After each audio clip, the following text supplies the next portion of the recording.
out of Maryland. 5 days later, on September 22, 1862, President Lincoln issued the preliminary Emancipation Proclamation, stating slaves in those areas still in rebellion within 100 days will be freed. This action made slavery the focus of the war and ultimately caused France and England to withdraw their support of the South. You're watching An American Moment on Newsmax TV. Welcome back to your briefing on NFL kicker Harrison Butker, the outspoken Christian and MAGA supporter, encouraging his fans get off the sidelines. I want to let you know that both early and absentee voting is currently underway across the country, and you just might cast the deciding vote this election. Don't count on someone else's vote. Make sure yours is cast this November. The future of America just might be in your hands. What he said. That video was released by America PAC, which was founded by Elon Musk. That does it for this edition of the briefing. Remember, if it's 6 o'clock, it's time for your briefing, but keep it right here. My friend Rick Leventhal is next. There's going to be a Trump rally in North Carolina. Stand by.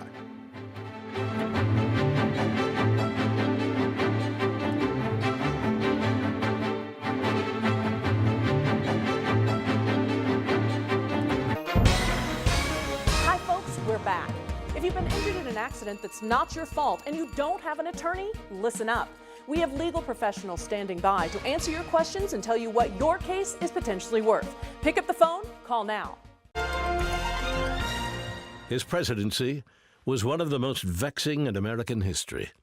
Mention the name Richard Milhous Nixon, and some will always remember him as the president who resigned over Watergate.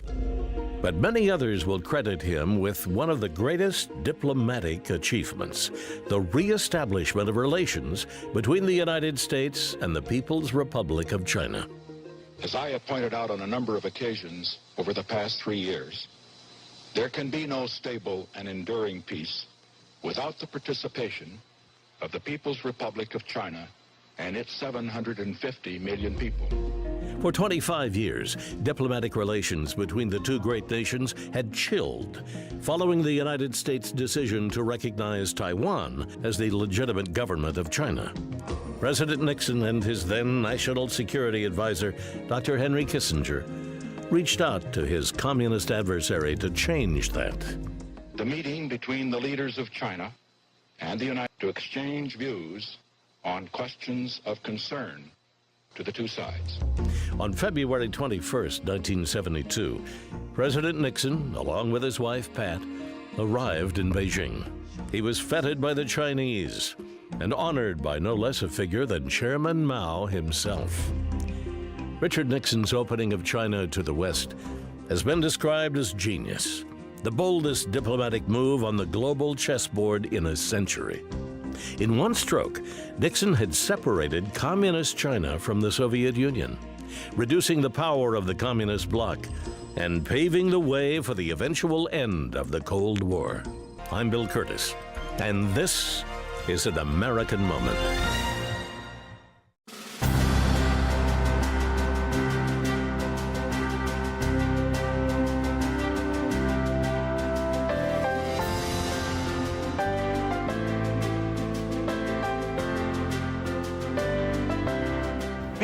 And moral principles of the Judeo-Christian faith and the God of that tradition are found throughout the Declaration of Independence. Most presidents of the United States have declared their faith in God and have encouraged us to read the Bible.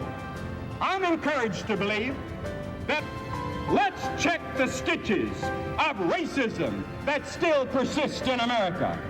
Let's check the stitches of poverty that bind some of our countrymen. Let's check the stitches of foreign policy to be sure that our objectives and goals are in keeping with the American dream.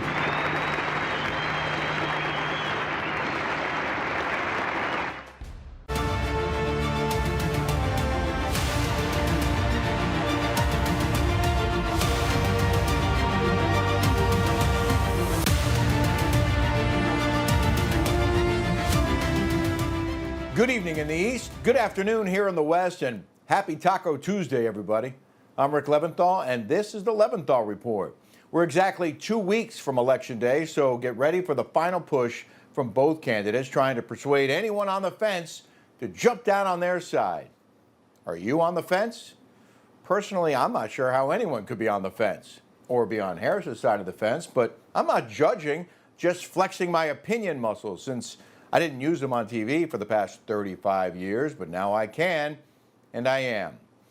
If you're here for coverage of Donald Trump's rally in North Carolina, you're in the right place. You can see it on the screen there. He's expected to take the microphone any minute now.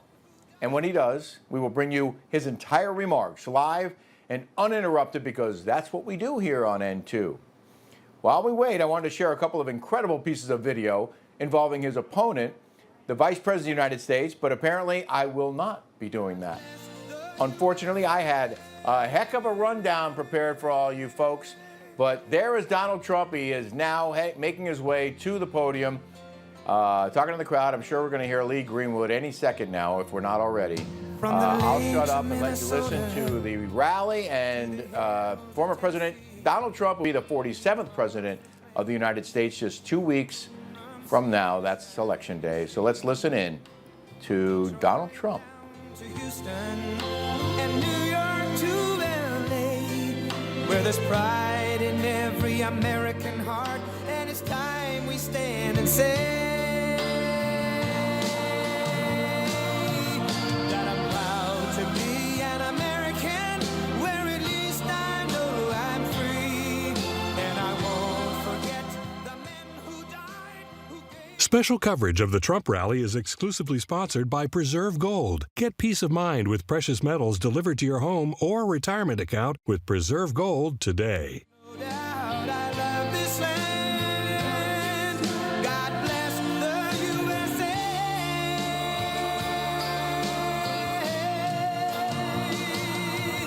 And I'm proud to be an American, where at least I know I'm free. And I won't forget the men who died, who gave that right to me. And I gladly stand up next to you and defend her still today. 'Cause there ain't no doubt I love this land. God bless the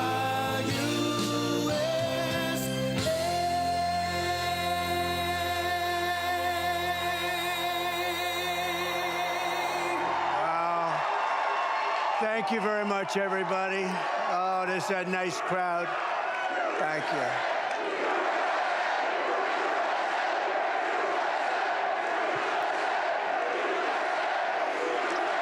Well, a very special hello to Greensboro. Hello, Greensboro. And another hello to North Carolina, because I've been at North Carolina a lot lately, you probably see. I followed that horrible storm, and then I came back, and we spent a lot of time here yesterday, met some incredible people. What they've done is unbelievable. They haven't had much help from our government in Washington, I can tell you that. But come January 20th, when you take office, you're gonna be seeing a lot of me. We're gonna fix it up and make it better than ever. And I'm thrilled to be back in this incredible state with thousands of proud, hardworking American patriots, and that's what you are. And I'd like to begin by asking a question. Are you better off now than you were 4 years ago? I don't think so. I don't think so. So I'm here today with a message of hope for all Americans. With your vote this election, I will end inflation. I will stop the invasion of criminals into our country. And I will bring back, as your president, the American dream. We're going to bring it back. Our country is being crippled and destroyed by Kamala Harris. But it does not have to be this way. It won't be this way for long, hopefully, what we've put up with the two of them.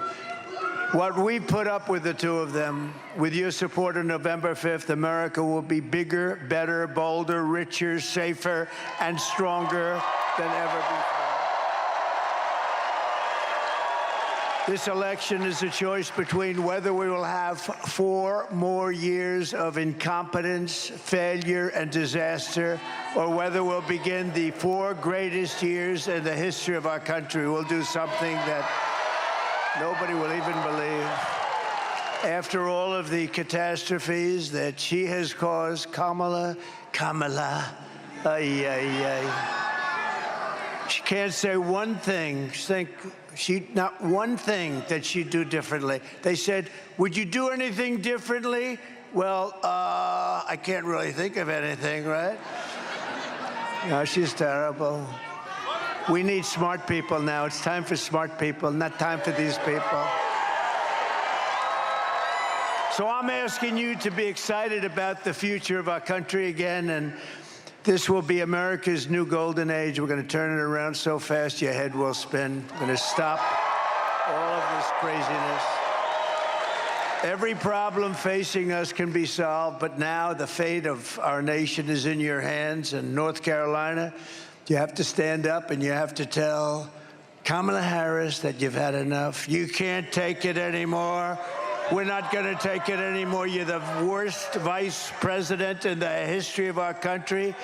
And you're aligned with the worst president in the history of our country, who, by the way, likes me more than he likes her, but I won't say that. Kamala, you're fired. Get out, Kamala. Get out. Get out.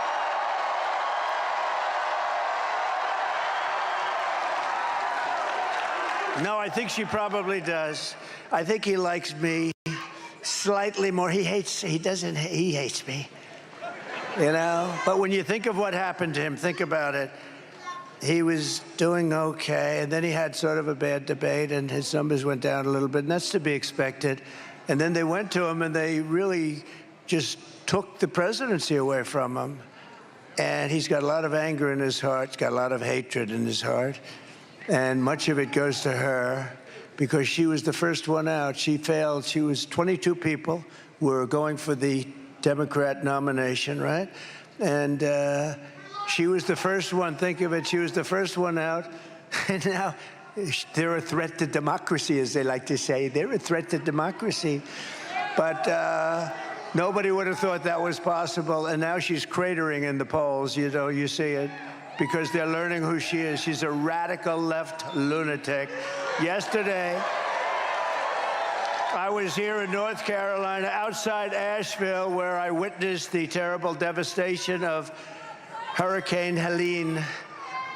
To every family who has lost a loved one or a home, or they lost so much, our hearts are with you, and we are praying for you. The polls are open for early voting in North Carolina, and every day from now till November 2nd, and then on November 5th. Oh.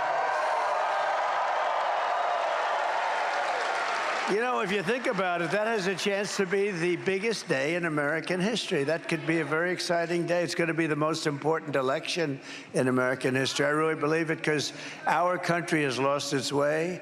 We are a failing nation. I don't like saying that, but we are indeed a failing nation. What a nice crowd this is. Wow.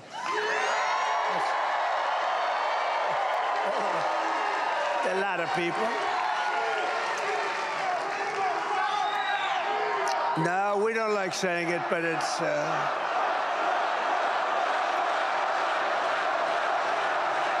you.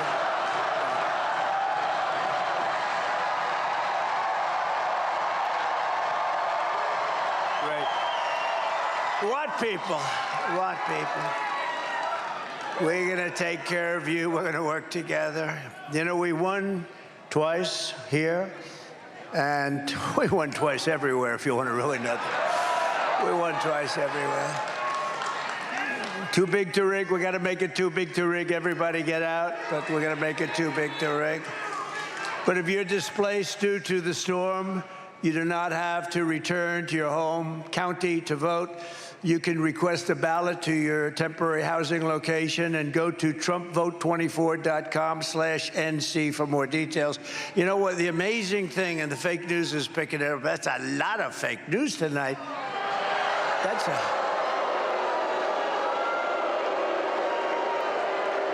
a lot. And Up there, I would say you have about 9% of decent people. It's like about 9%. It's unbelievable. Boy, it would be nice. You know what? If we had an honest press, a press that wrote the truth, we would be so much further along as a country.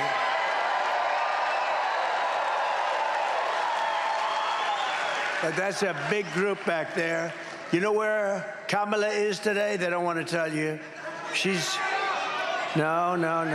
You don't know where she is? You know where she is? She's sleeping. She took a day off. She's got no energy at all. Her speeches last for about 15 minutes. Peter knows that, by Peter. Her speeches last for about 15, 20 minutes. She's out of there. And right now, so think of this. We have 14 days to the most important election in the history of our country. It's actually only important for that. For us, it's important. For them, I don't think it's that important. I really don't think it's that important. But you know what she did? She took a day off. How do you take a day off? 14 days, you don't take days off, right? I've gone 52 days now. I got 14 more. We don't take days off. We got to win this thing. If we don't win it, our country's in big trouble. Our country's in big trouble. No, I heard it today, and she's taking another day off tomorrow, they say. What the hell? Maybe she knows something that we don't know. Do you think she knows some kind of result that we don't know about? Maybe she knows something. I doubt it. No, she's bad news. With your help, 14 days from now, we're going to win North Carolina. We're going to defeat Kamala Harris. And we're going to make America great again. We're going to make it so great, right? This state was once the beating heart of American manufacturing. You know that. You know what happened. But year after year, globalist after globalist, radical left politician after radical left politician, Kamala Harris and her party sold you out, allowed your jobs to be plundered and stolen from you by other countries.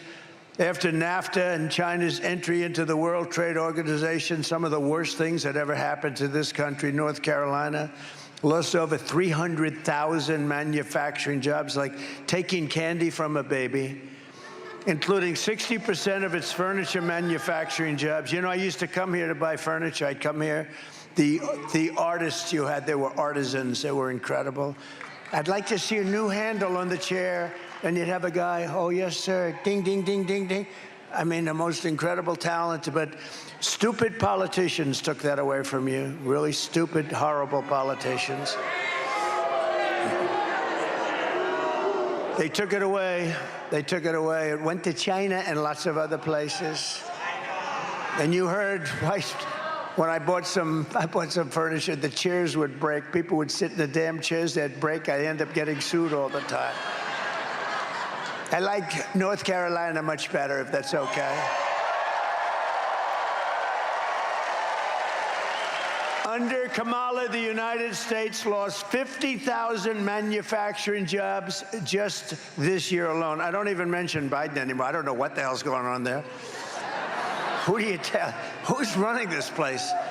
You know, we're close to a nuclear war, and we don't know who the hell's running our country. Is it him? He goes, Obama's running it. Obama. That's another beauty, Obama. He did great, didn't he? He did great. If you like a divided country, he was fabulous, Obama. He was a real beauty. But under the Trump administration, we're going to take back what's ours. We're going to take it back. We're going to bring it all back. We're going to end the looting, ransacking, raping, and pillaging of North Carolina and our country, our whole country, because you're one state, but this has happened to many states. Look at what's happened in Michigan with the automobiles. I mean, they were the capital of the world for automobiles. Now they're really just hanging by a thread. And because of me, I just stopped the largest plant anywhere in the world being built in Mexico, owned by China. They were going to make cars. and they were going to, you know this story, came a year ago, they announced largest plant in the world. They were going to make cars, sell them into the United States, and destroy Detroit, Michigan, and all of Michigan. They were going to make more cars in that one plant than all of Michigan makes as a whole. And I said, you're not going to do it. And I said, you know what? I'm going to run for president, and I'm going to put tariffs on that damn plant, and you're not going to do it.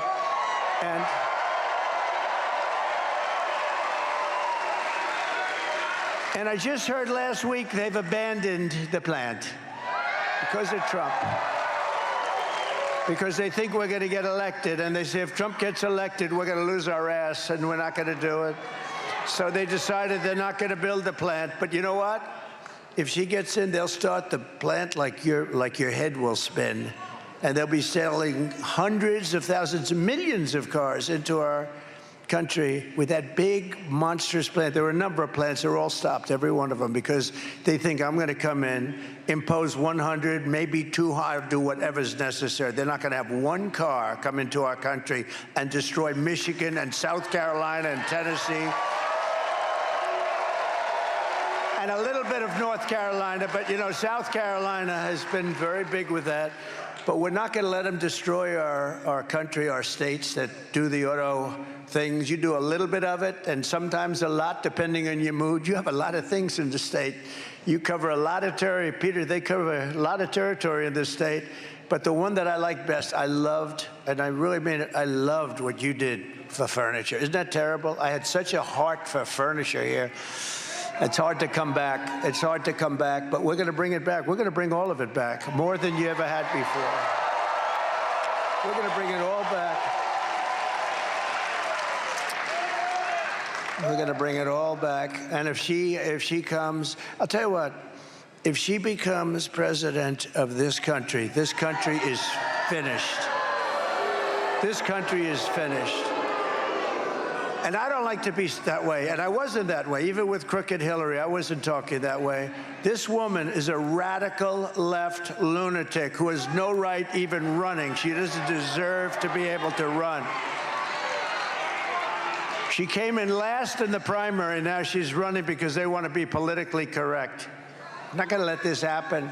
Starting in January, we will give our companies the lowest taxes, the lowest energy costs, the lowest regulatory burdens, and free access to the best and biggest market in the planet. But you know, it will not. If we keep going like this, we're not going to have the best market anymore. We're going to be like Venezuela on steroids, okay? That's what we're going to be. And I used to say that, and if I don't get elected, that's what's going to happen. You're going to end up in a 1929-style depression.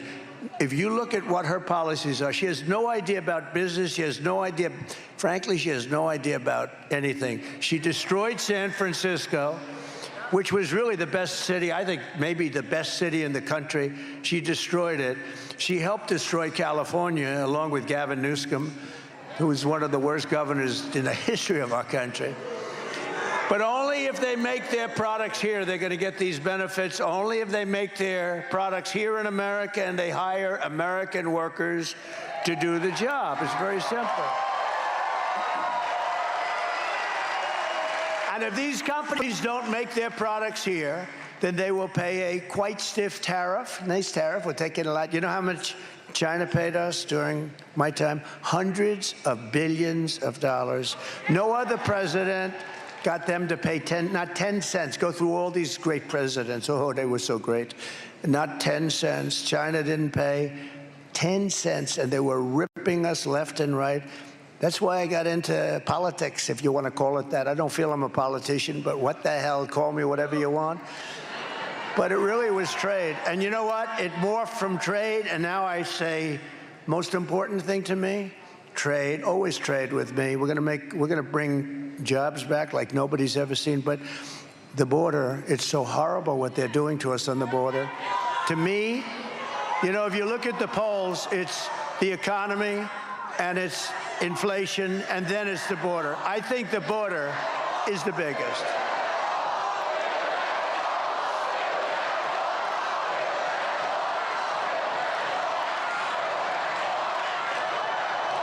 Thank you.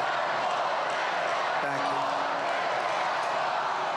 you. So I think the border has become, to me, it's the worst thing I've ever seen, where we're allowing criminals to come in, hundreds of thousands of criminals to pour into our country. They come from jails. They come from places unknown, from countries we never even heard of. 181 countries were represented as of last night. Think of it, 180.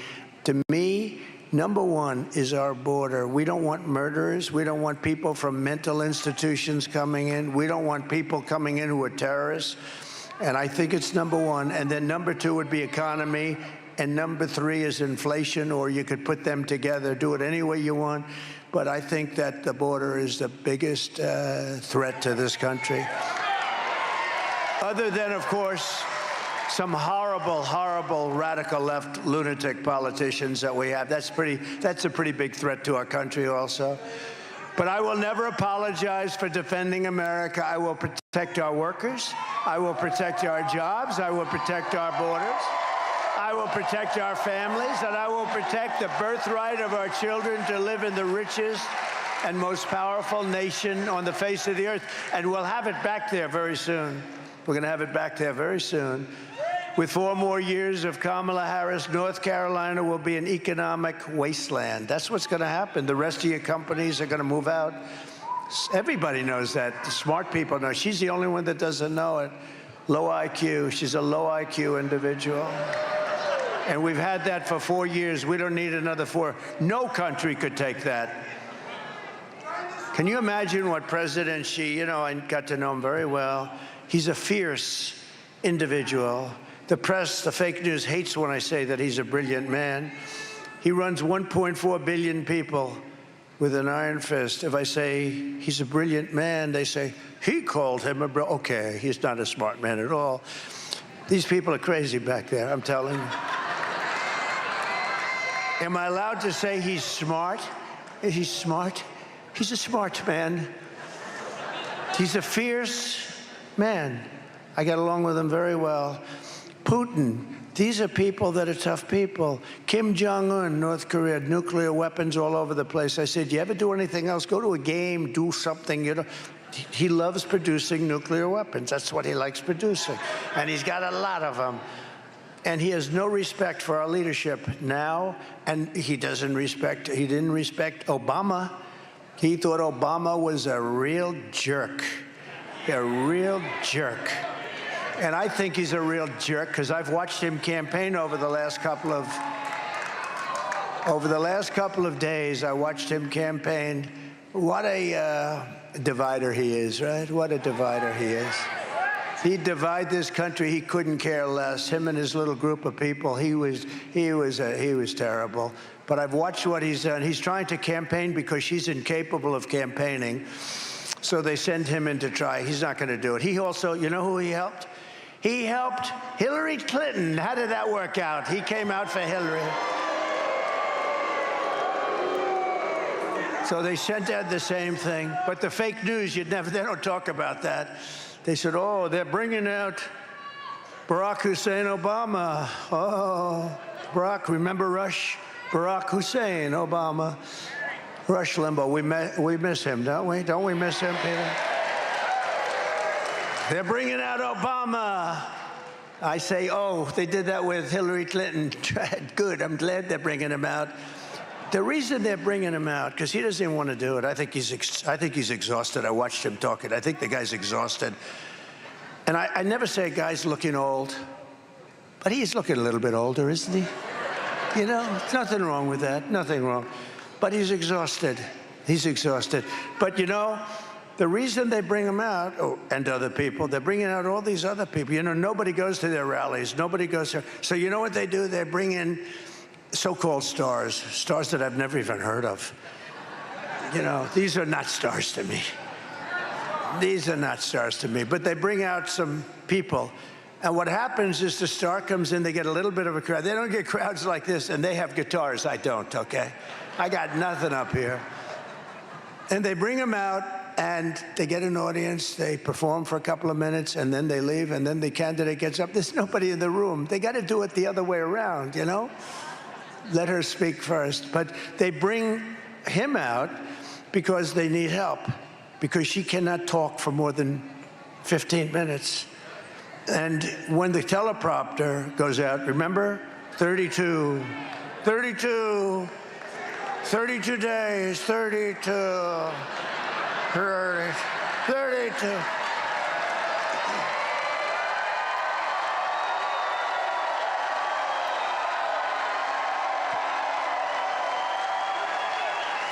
I said, what the hell is going on with her? I was watching. You always want to watch your opponent, right? And I was watching her, and she started doing that 32. She was just about gone, and then that sucker snapped back on. They go out.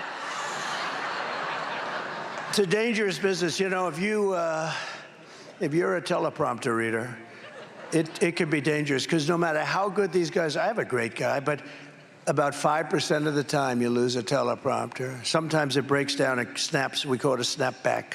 You know, it's gone, and now you're on your way, and then you go ping, and it's back. But no matter how good they are, you lose it 5% of the time, and I thought she lost it. And I just wanted to see a little bit longer. I just wanted to see, because she was over. But if you'd like to go into politics, you got to be able to make a speech without reading a teleprompter. Because if you need a teleprompter like her, you're in trouble. We got two of them, Biden and her. How about Biden? He'd make us, hello. And then he could never find, I don't want to hit him too hard anymore, though, because, you know, I really want to keep it this way where he likes me better than her, because I think it's nice. No, but think of it. They stole the presidency of the United States. They took it. I don't want to use the word coup. You know, nobody knows what the hell that means. Nobody. It was a coup, but nobody knows. It's simpler. They stole the presidency. They walked in. They said, "You're getting out." I mean, he didn't have to do that. And then they say, he was so brave in getting out. He was so brave. It was so wonderful that he got out. He's a great American hero. They threw him out. They took him out. Crazy Nancy Pelosi. She's crazy. She did a nut job, by the way. And Schumer. I was with Schumer the other night at the big Catholic dinner. How did I do at that dinner? Good, huh? Yeah.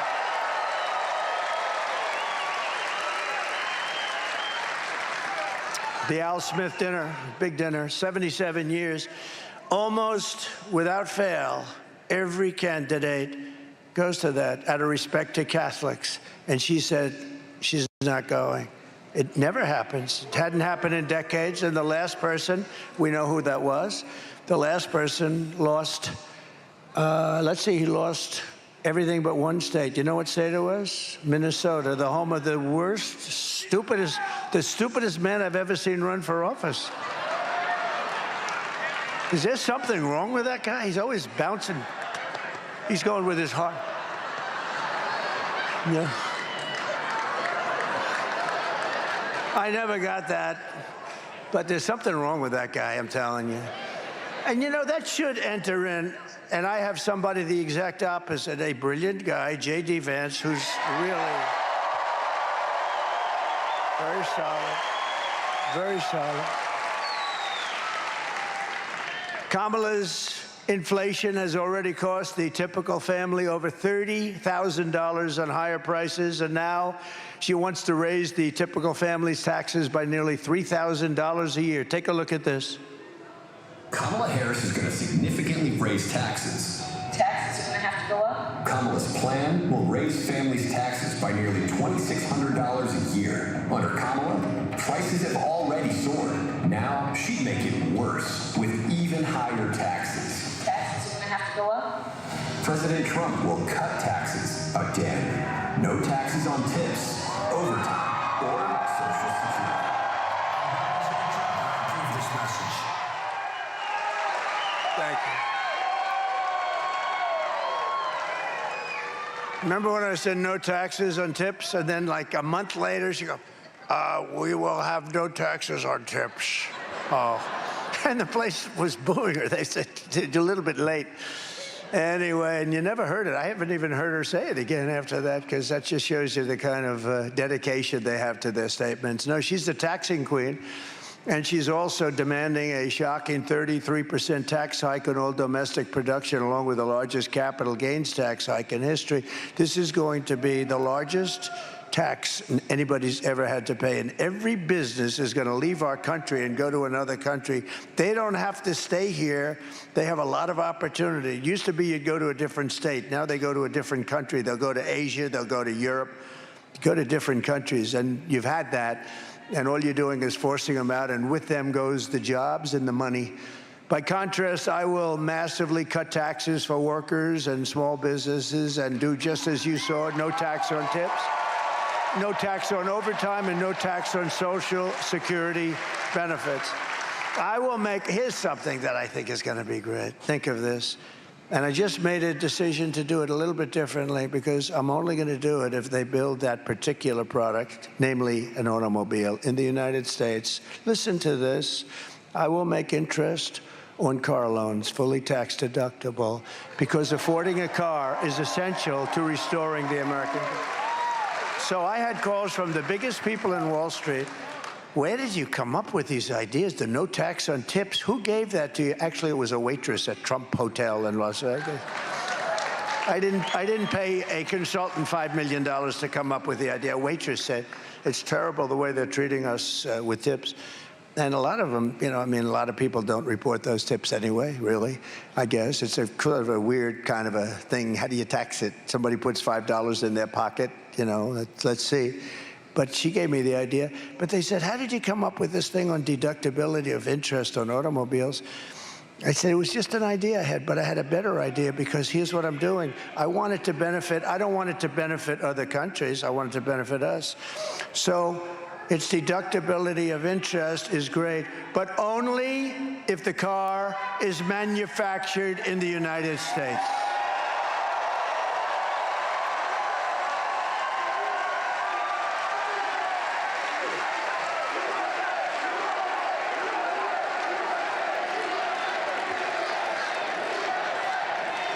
Is that a great idea?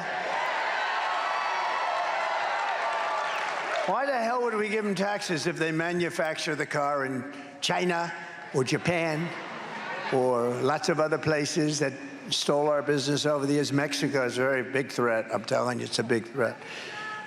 So we're doing that now, and I think that's going to be great for Detroit. And we're leading in Michigan, by the way, by good margin because of the cars.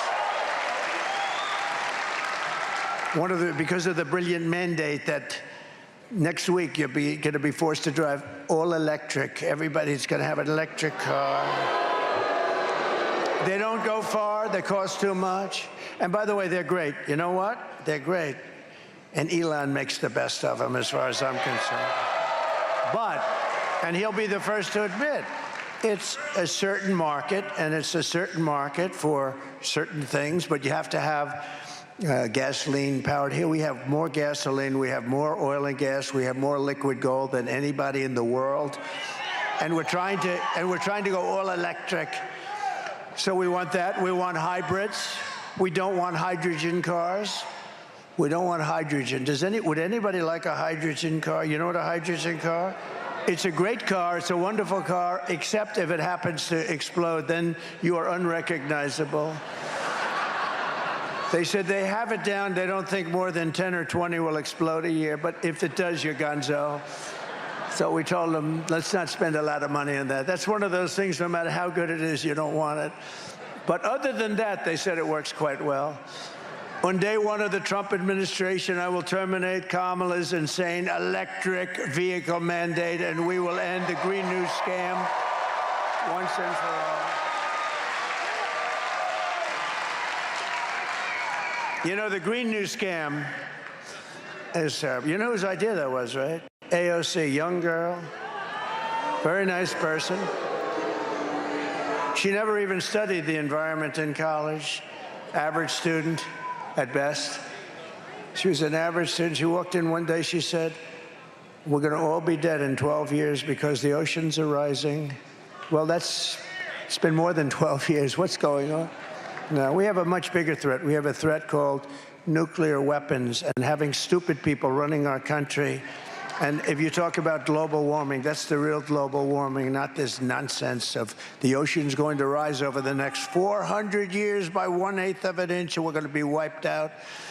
No, we have a threat right now, and we better get smart because we're very close to World War III. If you take a look at what's going on, we're very close. So we have a couple of different areas, but we'll have more than that.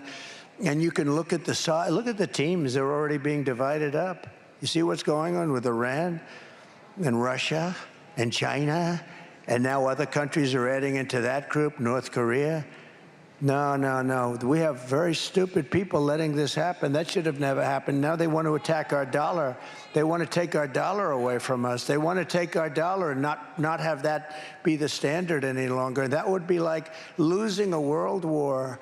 Then we would be indeed third world status. And if I'm elected, they're not doing that. I guarantee you that. No chance. Just like Russia would have never attacked Ukraine, zero. By the way, zero. Even a Democrat congressman was on television, and many Democrats are saying that. And by the way, for 4 years they didn't. So, you know, it's not like, oh, gee, they won't. For 4 years they didn't. I think what happened was when Putin saw how weak we were, how pathetic we were, with the stupid Milley and these generals that aren't even generals as far as I was concerned. What a stupid group of people they were. Mattis, Milley.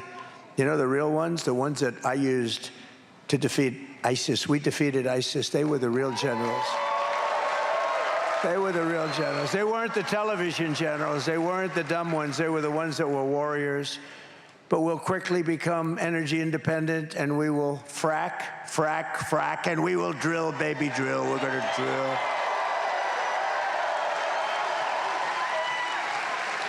And I will cut, in 12 months from January 20th, that's the day we take office, I will cut your energy prices by 50%, within 1 year. And we can do it. No other country can say, very few countries can say it, but no other country can say that. We have more liquid gold. We're going to drill.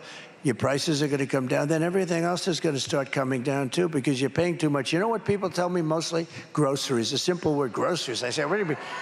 The overall effect of bacon and lettuce and all of this stuff is the biggest, the worst we've ever had. We've never had anything like it. How about interest rates? When I was president, think of this, when I was president, interest was 2.2%. Now it's 10%, and you can't get any money, so it's much higher than 10%. And I have really good news because I keep hearing people say $2.50, $2.25 a gallon. So the other day I'm looking at some things and some statistics. So we had $1.84 a gallon. That was the real price that you had, $1.84. Compared to now it's about $4, but it was up to $5. In California, it was $7 and $8. We were at $1.84, and everybody was happy. It was nice to drive to Washington, D.C., but the problem with Washington, D.C., is too dangerous. We're going to clean that city up, and we're going to make it greater. We're going to make it safe so you can go down, and you can see the Washington Monument. You can go see Honest Abe, and you can see Thomas Jefferson. They wanted to rip that down. Remember, they wanted to rip down Thomas Jefferson? And I said, that's not going to happen. Remember, I passed that law, an old law that was, they came into town, they wanted to rip down our statues, and I said, well, do they have a point? You know, a couple of them were a little rough, then I said, well, now I heard they want to rip down Honest Abe Lincoln. Now you're getting a little bit nasty. And I went out, and we were tough. I said, give me that law. I want to sign it immediately. We took it. It was an old law from early 1900s. And it basically said that if you so much as look at or touch any monument anywhere in the country, federal monument, anywhere in the country, you get immediately 10 years in jail with no early getting out stuff. And I signed it with a news conference. Remember, I said, anybody that wants to play games with me, you can play games, but it's not going to work out well.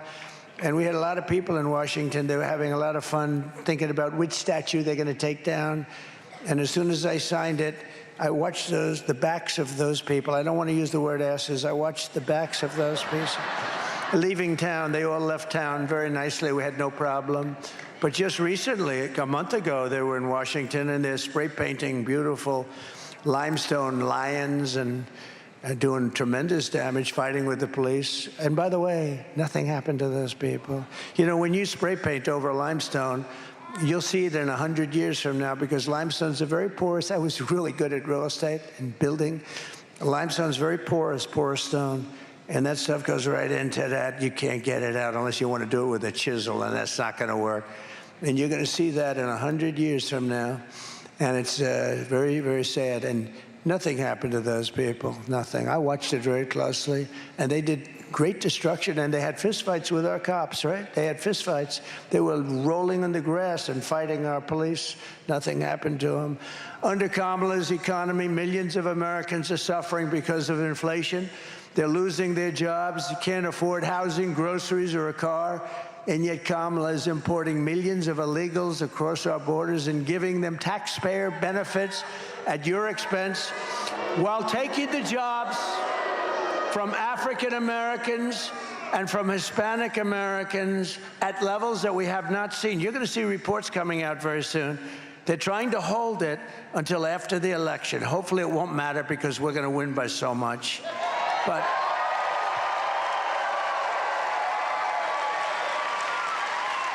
let them give you the reports of what's happening to our African-American population, our Hispanic population. They are taking the jobs of our African-Americans and Hispanic Americans, and it's tremendous numbers. And they're going to release these numbers sometime after the election, and everyone's going to be upset, and nothing they can do. You're going to have to wait 4 more years. And I'm not sure we can wait 4 more years, because I don't know that we'll have a country in 4 more years. So you ought to start looking at that, to the fake news media. Show them what's happening to the black population and to the Hispanic population with these people that are coming into our country illegally. You are witnessing the economic oppression of Americans to reward and enrich illegal aliens. It's just like, you know, they come into hotels, and they stay in hotels, in luxury hotels, paid for by the government, and they walk past our veterans who are sleeping on the street right in front of that hotel. But all of that stops 2 weeks from tonight.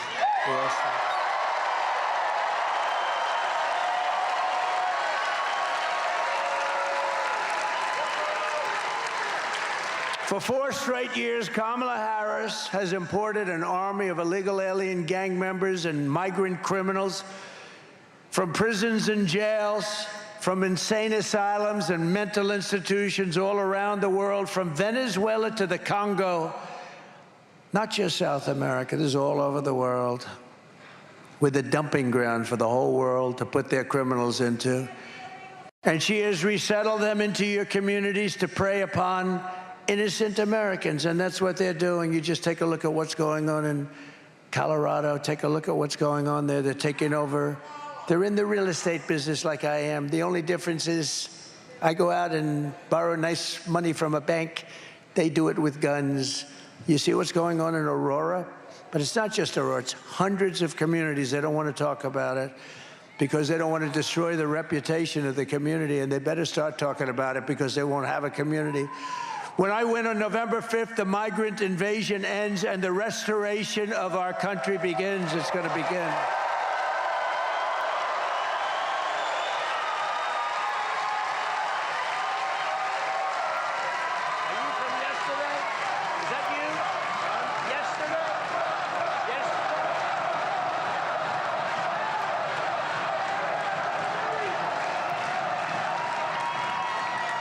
One of the deadliest and most vicious migrant gang that Kamala has imported into our country. Let them just come in. Remember, she's a stupid person. Open borders. Open borders. As soon as I saw it, I said, well, wait a minute. I know the world. I know many of the leaders of the world, other than the ones that were changed, not that many.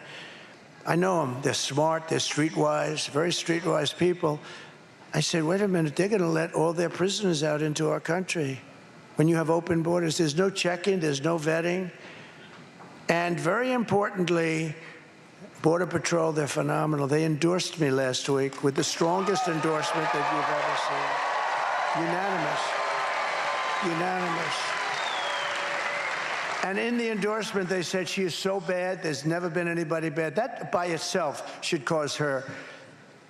Thousands of people voted for me. Unanimous endorsement of the Border Patrol because we had the safest border. Bring down my favorite chart. I love this chart. I sleep with this chart. I kiss this chart every night. I love it. I love this chart. Isn't that a beautiful? Every night I roll it up and I kiss it. Because I wouldn't be here right now without that chart. I look to my right, bing. I said, what the hell happened? But look at that arrow on the bottom. That's when I left office. That's the day I left office right there. That's the lowest we've ever had. This was done by Border Patrol, by the way. And look what happened after I left. There was an explosion, like one of Elon's rocket ships. Look at that. How good is Elon, by the way? Is he great? You know, here's a guy. You talk about, he is so smart. We're inside, beautiful place, beautiful arena, packed, nice, probably 71 degrees. We finally have air conditioning. Some of these things don't have air conditioning. It's brutal. Congratulations to the people who own this place, whoever the hell owns it. We appreciate the air conditioning. But it's like 71 degrees. It's beautiful. Elon is right now in Pennsylvania politicking because he thinks this is the most important election in history, and he says we won't have a country. How cool is that?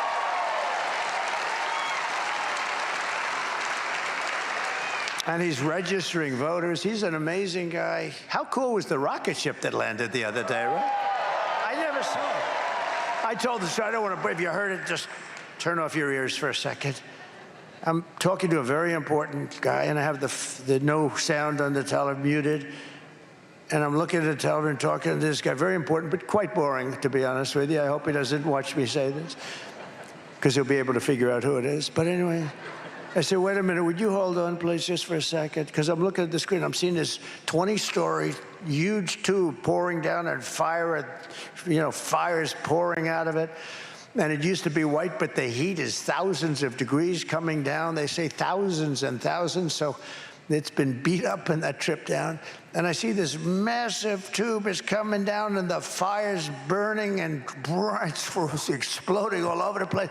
I said, oh my, this is terrible. It's going to crash. What the hell is it? I wasn't even sure. Maybe it was a movie. But I'm looking, it's the news. And I see it, and then all of a sudden, it's going to hit the gantry, and boom, a flame comes out of the left and pushes it over like it was nothing. I say, what the hell? And then these two giant arms, boom, they envelop it like a beautiful, I won't say it. I get myself into too much trouble. When I say that stuff, it's so great. I'd like to, but I'm not going to, because I'm going to be politically correct if you don't mind. You know what Elon says? Like two giant chopsticks. See, wouldn't I be better off if I said that? Wouldn't that, Mr. Wall? This guy is the greatest guy. Stand up. I love this guy. Comes to so many of these. And he's a very successful guy, but he likes these rallies. He's had a lot of them. We have the ladies from North Carolina here, too. Would you stand up? I call them the beautiful ladies from North Carolina, and you're not allowed to call ladies beautiful anymore. It's the end of your political career. If you say, aren't they beautiful, that's the end of your political career, but who cares? You are beautiful. Thank you very much, everybody. Thank you. They've come to, what number is this, like 230 or 240 or something? And they're happily married, because I've met their husbands. Their husbands are really nice. I don't know how the hell they put up with this stuff. But at least here we're in North Carolina. How long a trip was this? Pretty short, right? Well, that's a long time, 2.5 hours. That's like short compared to Texas, California. Thank you very much. It's a great honor. It's always nice to see them. They're always so brightly dressed. They got plenty of cash, you know. They're so brightly and beautifully dressed all the time, and coiffed. They're beautifully coiffed. Thank you very much. Great honor. Thank you. And we have our front row jacks. We have our front row Jackson Joes. Thank you very much. What happened? You're not in the front row. Whoa. These must be very powerful people in the front. Look at these people. Who are these people? They kept the wall back there. Wow. We got to figure this out. That young man must be a very powerful guy. But we appreciate it. We've had a lot of rallies, and we're going to have our biggest of all at Madison Square Garden.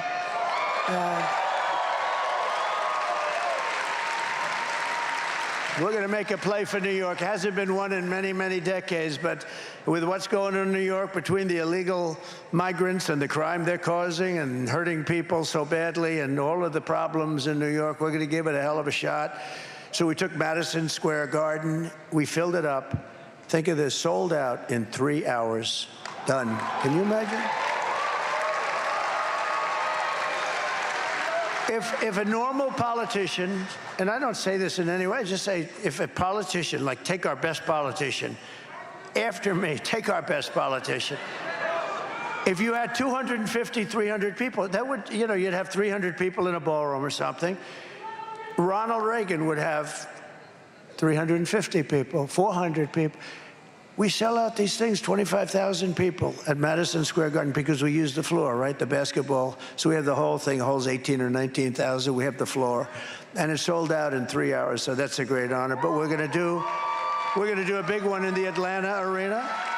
We're trying to sign the Philadelphia arena. We had tremendous success in Long Island, where the ice hockey team plays, the Islanders, and we could have sold that thing out 4 times. It was incredible. So we're doing them, and we're sort of, it's sad because we're sort of wrapping it up. You know that, right? We've been doing this now for a long time. We had 2 unbelievable elections. We had 2, but we are. I didn't even think of it. I was being interviewed by a very good person today, actually, and that person said, when you did Madison Square Garden, it's in a week, they said, is that sort of wrapping it all up, right? And I said, I never thought of it that way, but I guess you could. It's sort of wrap it. We have a few days left after that, but we sort of are. When you think we've been doing it from 2015, and now we're where we are. So we're, talking about 9 years, almost 10 years by the time we do it. And there's something, and think of what we've done. This is the greatest movement in political history. I mean, there's never been anything like that.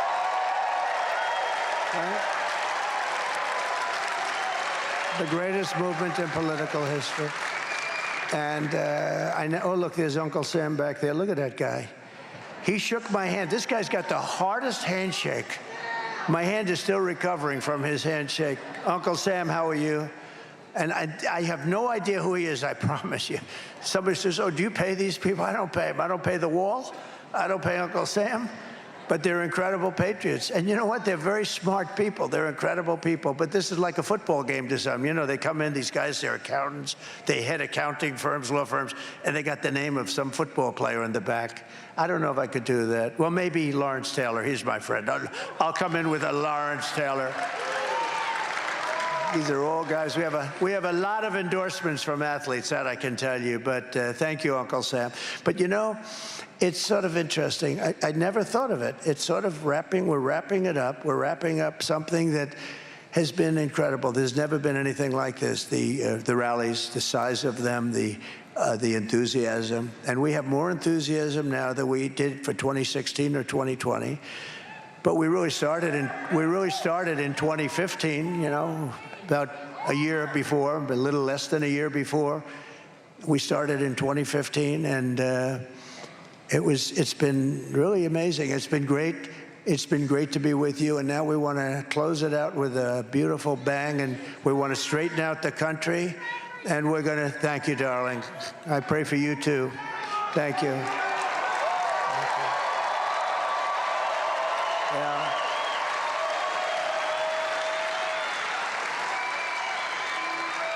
But it's been like a movement of love, and it's like, when we first started, there used to be like some fights, and there were problems where you have fight. Not much, but we had some.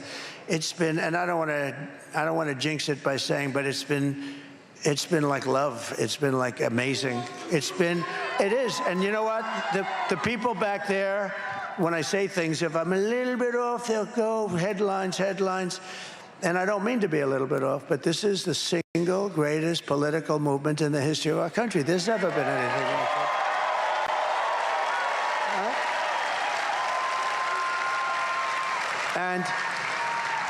And if it wasn't, if it were just slightly behind some other movement that nobody could even come close to talking about, they would have headlines. I have to be very careful when I say things. But he said that, and he said, is this wrapping it up? And I never thought of it. I didn't think of it that way. We're in the heart of battle, and we have to win our country. And then we're going to have 4 great years, and that's a different kind of a battle.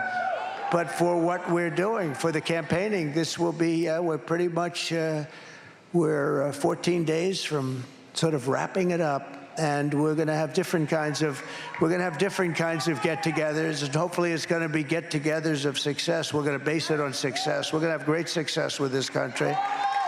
We're going to bring back our businesses. We're going to stop crime in the streets.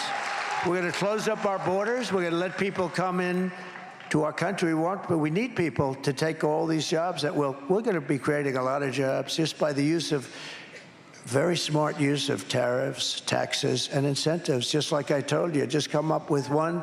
And literally, I did it with a friend of mine who's a great business person. I said, what do you think of the idea, like the idea of the deduction for a car, interest deduction for a car? But then I said, but to get it, you have to build the car in the United States. Who would think of that? You know, it sounds simple, like the paperclip. It's very simple. Somebody came up 129 years ago or something. They came up with the paperclip, and other people looked at it, and they said, how the hell come, why didn't I think of this idea? And now you'll have everybody come out and say, we're going to deduct interest, but you know what? It doesn't have the same ring. No, that's a big deal. We're going to make so many cars in Detroit with that. That's going to be so big. But I said, wait a minute, if I do this, what are we going to do? Make more cars in China? You know, China, I put a tariff on Chinese, 27.5%.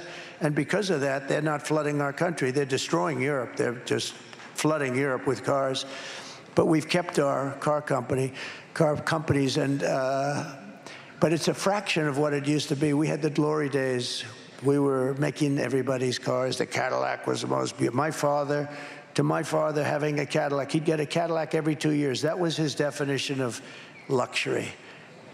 I just want a Cadillac every 2 years. That was, and today, you know, they don't talk so much about that. We're going to take care of our military better. We're going to take care of our military better than anybody. You know, with our military, we took care of our veterans better than anybody has ever taken care. We took care of our veterans. We got a 92% approval rating, and now it's back down to 44 or 43. We did choice. We had choice. So if a person had to wait, one of our great, because I call them heroes, one of our great heroes had to wait for a doctor. They could go out. If they had to wait more than 1 day, they go out and they get a doctor, we pay the bill. And in the end, it was not only was it good for them, it was also even efficient, because some of these people were dying. They'd wait for 4, 5, 6, 7 months. And we have great doctors in the VA, but the problem was the administration. And our guys did a fantastic job. We did another thing in the VA. We got rid of all the sadists and the sickos or wackos. You couldn't fire them because of civil service laws. And I got this all passed. We got this all passed in Congress. It was an amazing thing to get it passed in Congress. They were trying for 58 years for one and for 54 years for the other. And it worked out great. And now I understand that as of like yesterday, they're trying to get rid of, they call it choice. We have a choice of going outside, getting a doctor. And I understand that they're trying to end that program. They don't like that program, that this group of people that have no idea what they're doing don't like it, so they'll go back to waiting. But we'll get it back. We'll get it back so fast your head will spin. They want to end it. They don't like it for some reason. I don't know why, but they don't like it. People were getting instant care, and it wasn't very expensive when you take into the fact that, and just take a look at this. You have a guy, he gets sicker, then he becomes terminally ill, and they have to take care.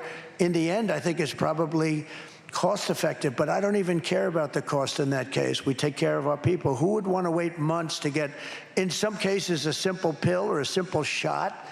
And it was a terrible thing, but we had a 92% approval rating, the highest ever. The people that I had there did a fantastic job. We're going to bring it all back. We're going to bring it back fast.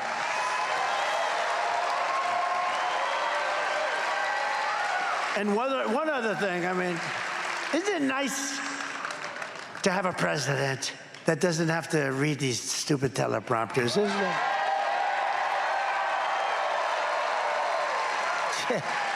Sort of interesting. I haven't looked at him in the last 15 minutes. You know, it's like interesting, but it's, I just do what we have to do. But you know, we did another program, Right to Try. It's the greatest thing. For 51 years, they've been trying to get it because we have the best doctors, the best lab technicians, the best labs, the best everything. And nobody could get it done. Where we'd have something that really looked good for a certain disease or problem. It really looked good, but they couldn't do anything because the FDA wouldn't be able to approve it for years. I got that number way down, by the way, but they wouldn't be able to approve it for years. And what would happen was terrible. They would go to Asia, they'd go to Europe, they'd go all over, if they had money. Most of them didn't have money. They'd go home and they'd die. They'd die. So I said, we got to do something about this. And they've been trying for 50 years. They couldn't get it done because the doctors didn't want it because of the liability. The insurance companies certainly didn't want it. The labs didn't want it. Nobody wanted it, but nobody, everybody, they knew it was good, but they didn't want it. I got everybody into a room and I said, listen, we're going to sign an agreement. There's not going to be any liability to anybody. If somebody's terminally ill, they're going to sign a document that they're not going to sue the insurance company, they're not their family. They're not going to sue anybody. They're not going to sue the doctor, the lab. They're not going to sue anybody. Everything's going to be fine, and we're going to try it and see how it works. It's been so successful. We have saved thousands and thousands of lives with this new medicine. It's a new age. I call it new age medicine, but we've saved thousands of people. People don't write about it. It's called Right to Try. A lot of people know. I hope nobody needs it, to be honest with you. But you know, it's been so, I've never read anything about it. They don't want to write about it, and if they don't, that's okay. The fact is that thousands of people have been saved, their lives have been saved, and many were terminal, and now they're actually okay. They're not even terminal. It's not like they have to even go. It literally cured. And even the doctors now and the medical, you know, the medical companies, the labs, they're really happy they did it, because when you can cure somebody when they're that sick, it really shows it worked. It sort of worked out the opposite. It really shows that it works. So Right to Try, it's been a great thing, and we're honored to have done it. One of the deadliest and most vicious migrant gangs that Kamala has imported into our country, the savage Venezuelan prison gang. They form in the Venezuelan prisons. It's called Tren de Aragua. That's taking over apartment complexes and unleashing a violent terror spree in our country. Let's take a look. Take a look at this. Open borders, deadly consequences. Border crisis. Record-high crossings are putting a strain on cities across America. It is a full-blown invasion. Armed Venezuelan gang members storming an apartment complex in Aurora, Colorado. When people talk about migrant crime, this is what they're talking about. Biden and Harris had created a program to bring them in under humanitarian parole. I am in favor of saying that we're not going to treat people who are undocumented across the border as criminals. More than 13,000 illegal immigrants convicted of murder have been released into the United States. My 20-year-old daughter, Kayla Hamilton, was murdered in her own room. Kayla's murderer was apprehended by Border Patrol crossing illegally into the U.S. Kayla's murderer had been improperly released into the United States. Abolish ICE. Yeah, we need to probably think about starting from scratch. An Afghan national is in custody today after being accused of plotting an election day terrorist attack. The suspect entered the U.S. on a special immigrant visa. More than a dozen people suspected of being Tren de Aragua gang members right here in San Antonio. The gang members had been terrorizing the apartment complex. New details in the murder of Laken Riley. The illegal immigrant suspect, who cops say committed the heinous murder, is a Venezuelan national. And was paroled and released into the country by the Biden administration. 2 men investigators say are in the country illegally from Venezuela are charged with capital murder in the death of Jocelyn Nungaray. Court documents suggest a group of men arrested for beating and robbing a Dallas woman last month are members of a Venezuelan street gang. Manuel Hernandez was booked by Colleyville police just 2 days earlier and released the day before the robbery. That's what's happening. These are the people we're letting in. And you remember where she was saying that they don't commit crimes like our people. Really? These are worse than anybody. They make our criminals look like they're nice people. These are rough, horrible people. They could not be allowed to stay in our country.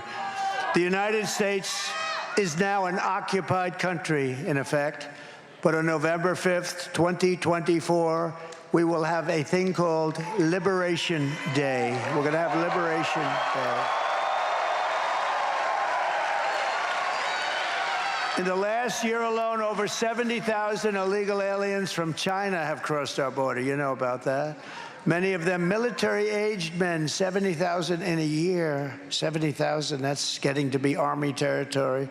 And that's the equivalent of over 14 brigades or 5 Army divisions of Chinese illegals that have penetrated our country. Again, these are military-aged, mostly men, almost all men. Isn't that wonderful? Isn't that nice? Under borders, Harris, she has no idea. The woman doesn't have a clue. Again, she's sleeping now while I'm working my ass off. Under borders, Harris, there have been at least 2 million gotaways. That's gotaways. They come through and nobody knows where the hell they're from. And that's, by the way, nobody has any idea. The number, if they think it's 2 million, it's probably 5 times that amount. 2 million gotaways from all over the world who charged the border and disappeared into the United States. They could be living right next to you in North Carolina, a lovely house, little cabin right next to you. More than the entire active duty force of the United States military. This is the kind of numbers we're talking about, and they're rough. They're rough people. Who would have allowed this to happen? Who would have allowed this to happen? The only good thing coming from this crime against our country is if you happen to be the person that's running against the idiots that allowed it to take place. That's me. I'm running against them. It's good to run against it, but I'd rather not be running against it, and I'd rather not have it happen. Immediately upon taking the oath of office, I will launch the largest deportation program in American history. We have no idea. We have no choice. It's not sustainable. I will rescue every town across America that's been invaded and conquered. They're conquering. They are conquering towns. And these fools, these stupid people back there, the media, they're going to say, oh, he used the word conquer. You know, the governor of Colorado, he's a radical left Democrat. He's petrified he doesn't know what to do. And we will put these vicious and bloodthirsty criminals in a jail or kick them the hell out of our country as fast as we can. And to expedite removals of Tren Aragua and other savage gangs, I will invoke the Alien Enemies Act of 1798. Think of that. 1790, you know why? That's when we had real politicians, real people that knew what to do, not these weak, woke fools. So I have to go back to 1798, can you believe it? But it's a strong one. Think of it, Alien Enemies Act of 1798, and they used it to target and dismantle every migrant criminal network operating on American soil to make our people safe. And if they come back into our country, it's an automatic 10 years in jail with no possibility of parole. And I am hereby calling for the death penalty. And we have to do this. I'm calling for the death penalty for any migrant that kills an American citizen or an law enforcement officer. You kill an American citizen or a law enforcement officer, you get the death penalty. And we'll get that approved, too, because Congress is going to approve it. They're feeling the way you are. I will end catch and release. Thank you.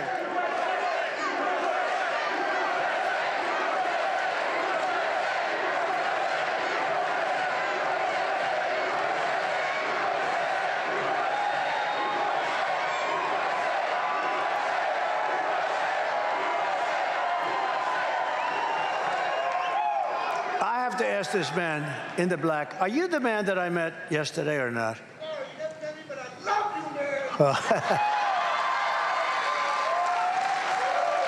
That's a pretty, you're just as good. No, I met some great people yesterday. I saw the devastation. It was incredible. He just said, no, you didn't meet me, but I love you, man. Thank you. That's cool. You're very cool.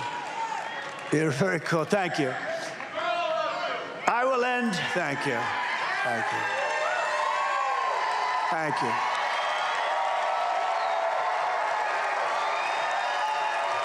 Thank you. I will end all migrant flights. You know, they fly in by plane. They come in. You know, we only learned that like less than a year ago. They said, we're going to start closing up the border a little bit. Well, all they have to do, you know, all they have to do, she could walk into the White House, say, wake Biden up. I want him to sign something. And all he has to do is say, close the border. He doesn't need a bill. The bill was so horrible. You know, he says, Donald Trump called the Senate, said, don't pass it. It's wonderful. I wish I could do that, okay? It's not that easy. But the truth is, I had nothing to do with it, and I would be proud to do it because it was such a bad bill. But he doesn't need a bill. I didn't have a bill. I closed the border. I had the safest border. You see it.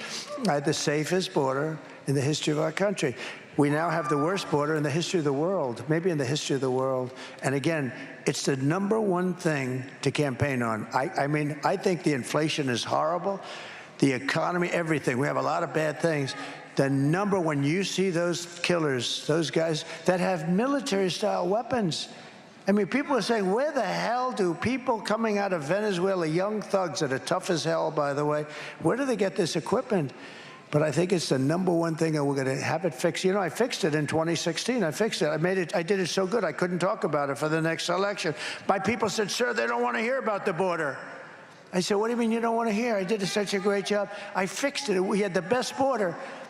But that border was 5% of what it is now. That border was bad. It was really bad, but it wasn't very tough for me to fix. That border was nothing compared to the mess you have now. We don't have a border. And I built hundreds of miles of wall.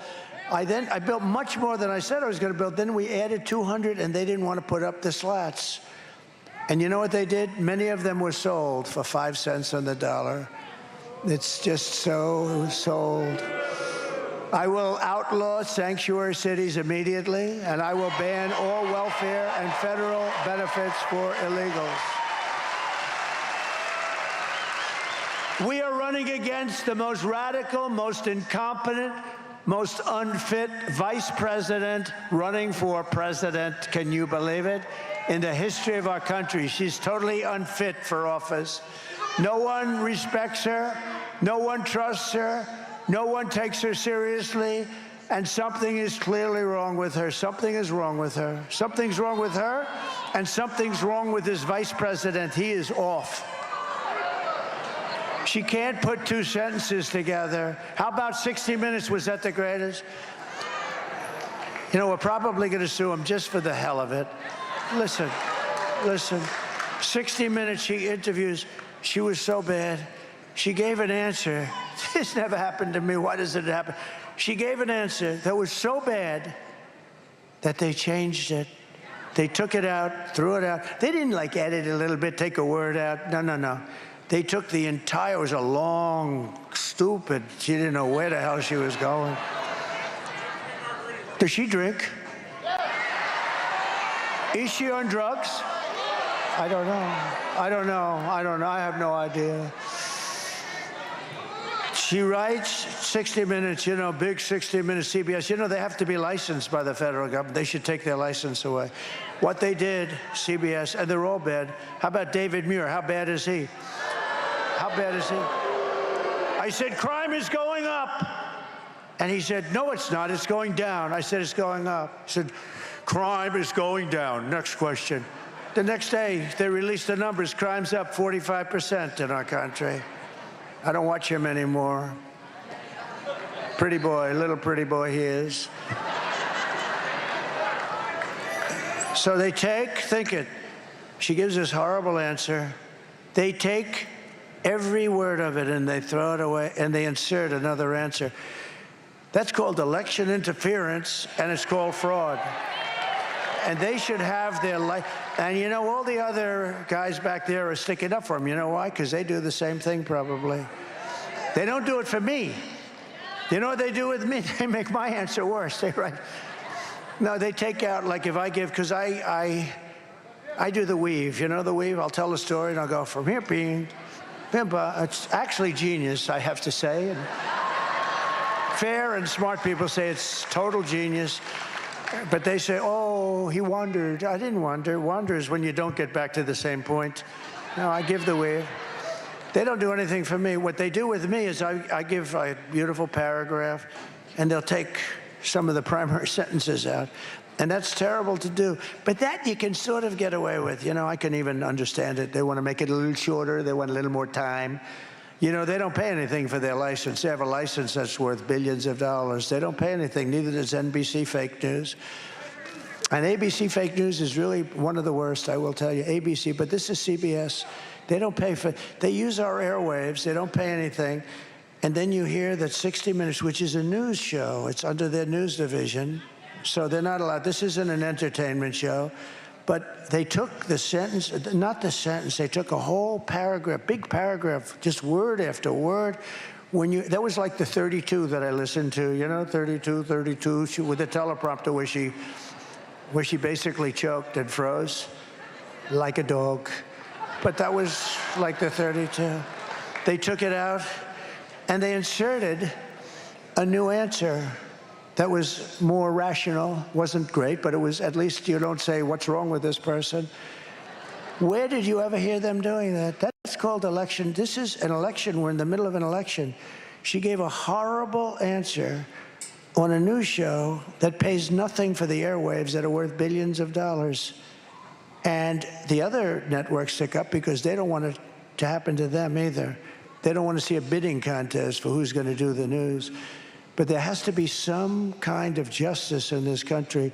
You can't take her answer out, insert a new answer, and say, this is called major election interference fraud. So we'll see what happens. I actually think it's the biggest scandal in broadcast history. I really believe that. I think it's the biggest scandal. Nobody's seen anything like it, and people are furious about it, and they all come out with some answer. Well, we did this because of that, and that. No, they took the answer out, they put a new answer in. There's nothing, there's no justification, so we're probably going to take them to court. Should I take them to court? Okay. So we've asked them, we sent them a letter yesterday, we've asked for the entire transcript. And we want to see, did they do it in other places too? And we'll see what happens, but good. So I have your permission, right?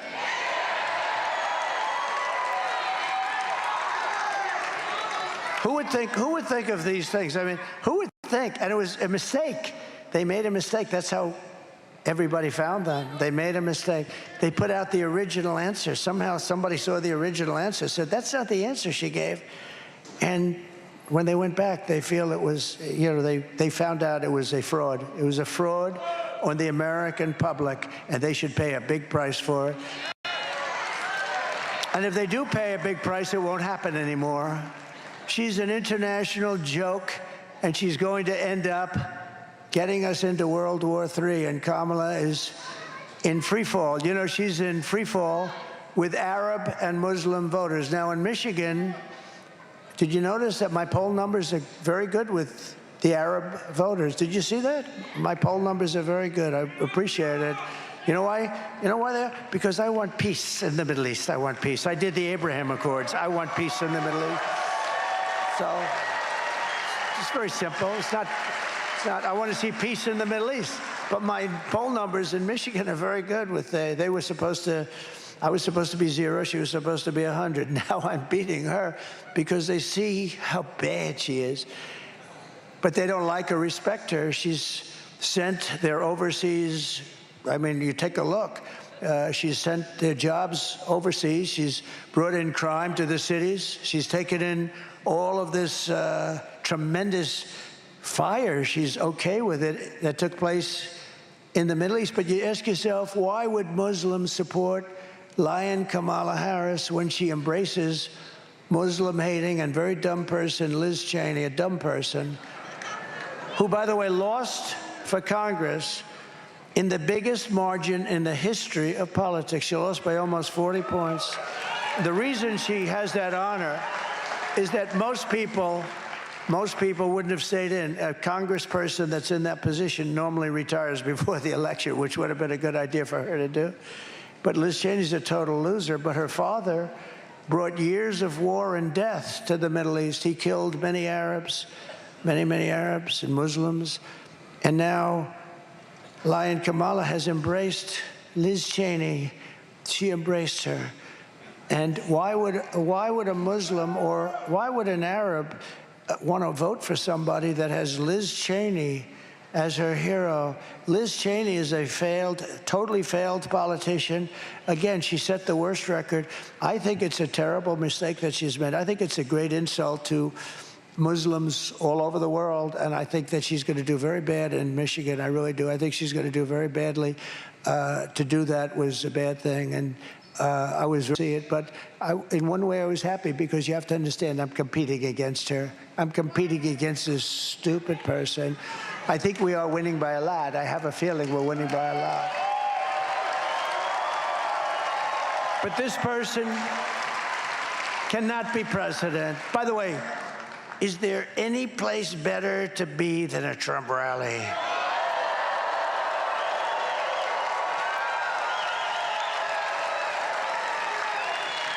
And don't get used to this, because it's only going to go on for another 2 weeks, isn't it? It's really something. It's only going to go on in 4 years, you'll be having rallies of 100 people, 200 people. Mr. Wall will be doing other things. Front row Joes are going to be doing, oh, these guys are boring as hell. We got two more weeks together with our big, we had 101,000 people in Butler. Think of that. We had 107,000 people in New Jersey. We're making a move for New Jersey, too. And 2 weeks ago in California, we had 109,000 people. So don't get too used to this. What are you going to do, Mr. Wall, when you come to a rally and there's like 150 people? What are you going to do?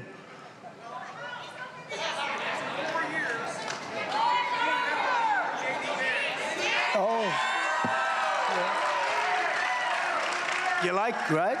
That's very good. That's good. Good man, I'll tell you that. When the people of North Carolina were stranded and drowning in Hurricane Helene, Kamala Harris was at a glitzy fundraiser in the city that she destroyed, San Francisco. She spent the last 4 years taking your money to provide shelter and benefits to illegal aliens, but when North Carolina needed help, Kamala Harris was nowhere to be found.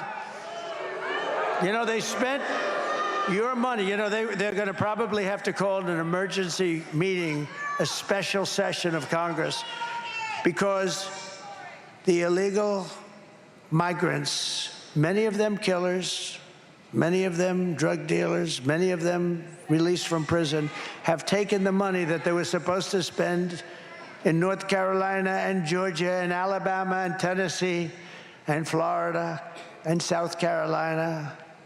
The money was supposed to be spent in those states, and they don't have the money now. They don't have the money because they've spent hundreds, think of it, hundreds of millions of dollars they've spent flying migrants into states all over the country and letting them go through your porous wall. Kamala Harris does not have the compassion, the smarts, or the strength to be president of the United States. She can't do the job. She's not mentally or physically able to do the job. And on top of all of it, she says she would not do anything differently. She would not do anything differently, she said, than crooked Joe Biden. which is disqualifying. When you see this tape, you're going to say she's disqualified. He's the worst president. 85% wrong direction. What would you do differently? Well, I can't think of anything now. Let's take a look. Would you have done something differently than President Biden during the past 4 years? There is not a thing that comes to mind. I stood there on the tarmac watching you check your watch. The chaotic and deadly U.S. evacuation from Afghanistan stunned Americans and the world and cost the lives of 13 U.S. soldiers. Would you have done something differently? There is not a thing that comes to mind. More than 13,000 illegal immigrants convicted of murder have been caught at the border and then released into the United States. An Afghan national is in custody today after being accused of plotting an election day terrorist attack. The suspect entered the U.S. on a special immigrant visa. Bringing you details of the murder of Georgia nursing student Laken Riley.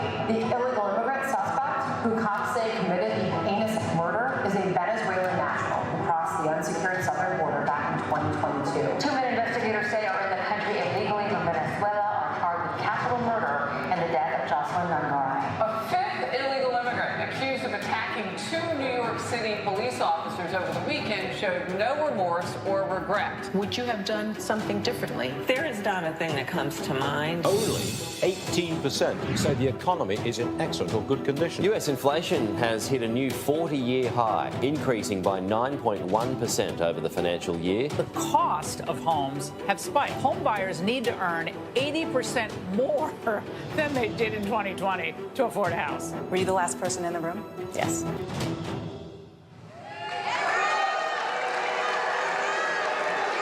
So, North Carolina, if you want to end this disaster, you must go out. Just go out and vote. We got to win this. We got to get this thing. We're pleased to be joined tonight by some really great people, and one of them I'm very proud of. He's done a great job as your senator, Ted Budd. Where is Ted? Ted. Thank you, Ted. You're doing a great job. He's doing a great job. Proud of you, Ted. Really good. Congresswoman Virginia Fox, a warrior. Thank you, Virginia. Thank you. Congressman Dan Bishop. Thank you, Dan. Thank you. Thank you, Dan. A man who's been really fantastic. All I know is they had more people show up in the last 4 days than in 2016 or 2020. And many of these people lost their homes. They lost everything. And we had more people. We set a record. Can you believe that? That shows enthusiasm. That shows North Carolina GOP Chair Jason Simmons. Thank you, Jason. Great job. How are we doing, Jason? We're going to win the state big, I hope?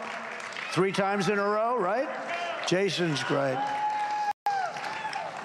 A great friend of mine and really a friend of my boy, Don Addison McDowell. He's going to do a fantastic job. Thank you, Addison. Oh, you're looking better and better. Look at you. Looks like a real congressman. He's going to be fantastic. Somebody that I've got a lot of respect for. I have for a long time. From the day I met him, I respected him. He was a very successful businessman. He was a great senator. He's a very special guy. David Perdue. David? Thank you. Thank you, David. Thanks. One of the biggest and best developers around, a man who's made a lot of money, and he's very generous, including with North Carolina. He writes a check for everything. He's just a great person, a very generous man. Steve Witkoff. Steve, thank you for the help. Thank you. And Peter Navarro, I hope you heard from him. This guy is great. They say threat to democracy. They're a threat to democracy. Nobody would have done what they did to him. Nobody would have done what they did to Peter Navarro. He fought for our country so hard. I was witness to it for 4 years. That guy fought harder than anybody I know. And then they did what they did to him. They're a bunch of bad people. They weaponized the Justice Department. They weaponized the FBI. And I've had more investigations than any human being, including Alphonse Capone, the meanest, Scarface. I've been investigated more than Alphonse Capone. They even raided my house, little place on the beach called Mar-a-Lago. No, but think of it, they raided my house. Can you believe this is the scum that we have to deal with? This is the scum. What they did to him and other of our friends and friends of the people in this room, it's a disgrace. And Peter, you're going to go down as a hero. You watch, you watch. Thank you. And we also have former Democrat Congresswoman and 2020 Democratic presidential candidate, a woman that everybody loves. I watched her years ago where she just had so much common sense. You know, we're the party of common sense. I like to say it because it's true. Like, we don't want men playing in women's sports. We want to have borders. We want to have fair elections. You know, little things like that, common sense, right? But she's here tonight, and I'm going to just ask her to come up and say a couple of words. Tulsi Gabbard.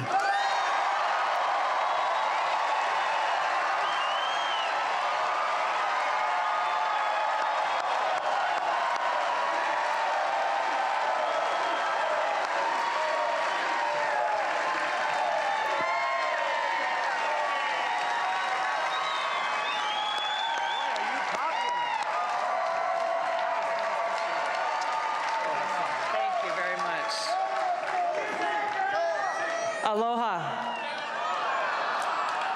You know, I was a Democrat for over 20 years. Today's Democrat, thank you. Today's Democrat Party is completely unrecognizable, which points to the clear choice that we have in this election today.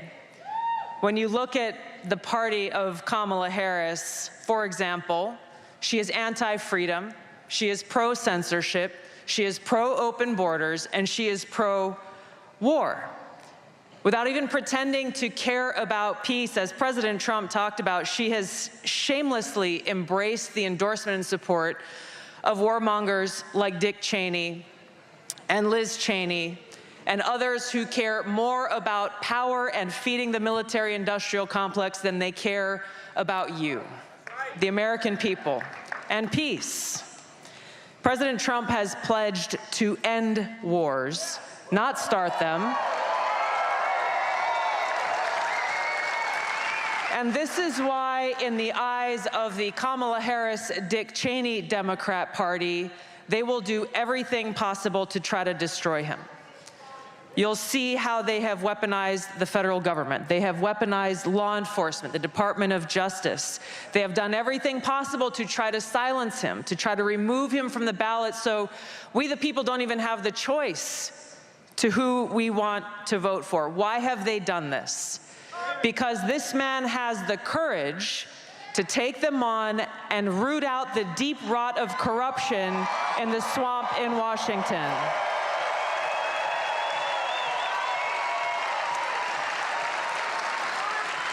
Now, voters have made their voices heard loud and clear, not once, not twice, but 3 times in the last 3 presidential elections, nominating this man to be the Republican nominee for president because of his commitment to these fundamental American principles of freedom and peace and prosperity.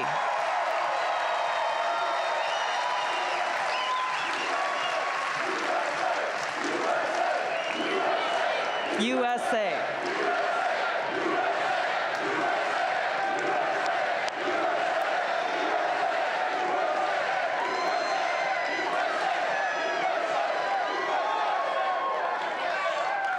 Now, to those of you here or those watching at home who are independent-minded people like myself, who love our country and are committed to the Constitution and to freedom, the Democrat Party has no home for people like us.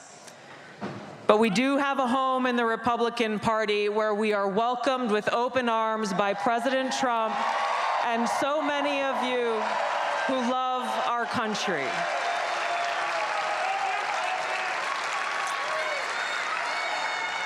And it is because of my love for our country, and specifically because of the leadership that President Trump has brought to transform the Republican Party and bring it back to the party of the people and the party of peace, that I'm proud to stand here with you today, President Trump, and announce that I'm joining the Republican Party.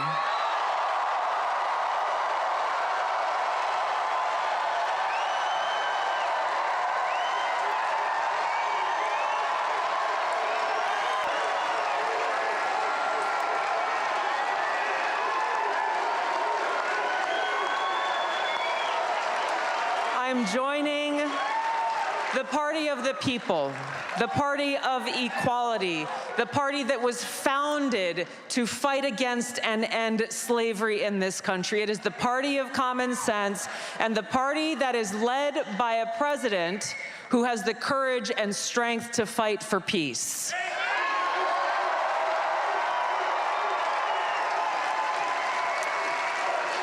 So, as we stand here today, we have 14 days until the most historic election of our lives. And my message to my fellow Americans, regardless of your political affiliation, now is the time for us to stand together to save our country. There is nothing less than that that's on the line. A vote for President Trump is a vote for a big open tent party that welcomes people from all backgrounds and all walks of life. A vote for President Trump is a vote to express our deep love for our country and our appreciation for our God-given rights and freedoms enshrined in the Constitution. A vote for President Trump is a vote for secure borders and safe communities, and a vote for President Trump is a vote for peace here in America and around the world.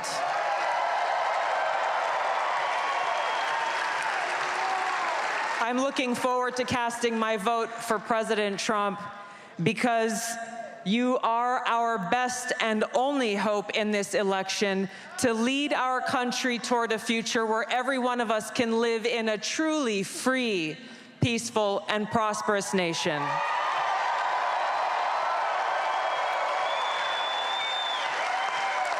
Every single vote will count. This is our opportunity to vote for freedom, to vote for peace, to vote for America, and vote for President Trump to go back to the White House and make America great again. Thank you so much.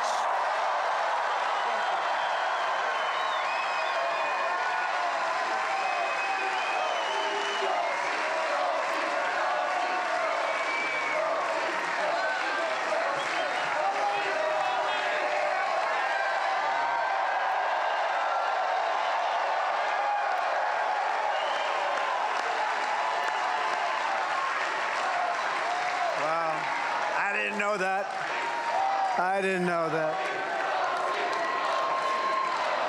Thank you very much. Tulsi, that's great. Wow, that was a surprise. That was really, she's been independent for a long time. That's a great thing, a great honor. Thank you very much, Tulsi. And what a beautiful speech you made, right? Wasn't that beautiful?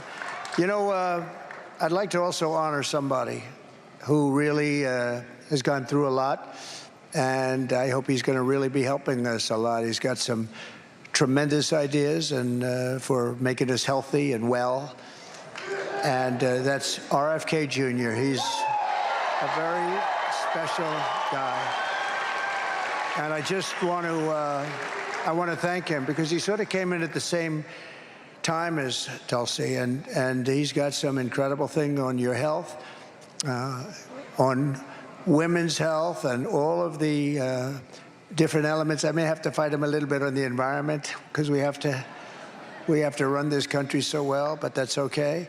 But he's really an outstanding guy, and it was not an easy decision for him, certainly. But RFK Jr., thank you very much. Thank you.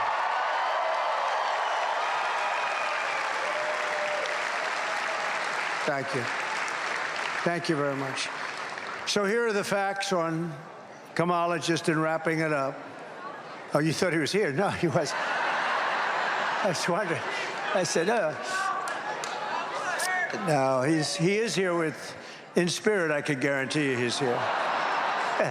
And I'll bring him to the next one, but you won't be here. He's great. He's got some really incredible ideas, and he's so committed, it's incredible. So thank you very much to Bobby. But here are the facts on Kamala Harris. She's a radical left Marxist, rated even worse than crazy Bernie Sanders or Pocahontas. She destroyed our economy. She was an original creator of defund the police movement, and anybody who wants to defund the police, even for a day or a week, is not worthy of being president of the United States. Can't be. Kamala Harris vowed to abolish ICE. These are great, powerful people, strong people, because that's their job. They have to get some of the worst gang members and drug dealers and everything else out of our country. I know a lot of great, tough people right here, but they don't want that job. But she wants to get rid of them. She wants to take them out. We're not taking them out. We're going to make them bigger and stronger because we have a lot of work to do in cleaning up our country and making our country safe. She vowed repeatedly to ban fracking as California Attorney General. You know this. As California Attorney General, she redefined child sex trafficking, assault with a deadly weapon, and rape of an unconscious person as a totally nonviolent crime. Think of that. And she pledged, now she's so far left, she pledged to confiscate your guns and endorsed a total ban on handgun ownership. You know, as soon as that comes up, she will literally, guaranteed confiscate your guns. And she even called for free sex changes for illegal aliens in detention, all at taxpayer expense. And as you know, we had a little trip to McDonald's a couple of days ago.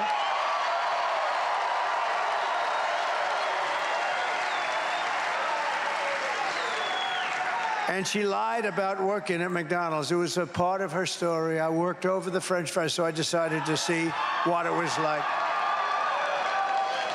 And those French fries were good. They were good.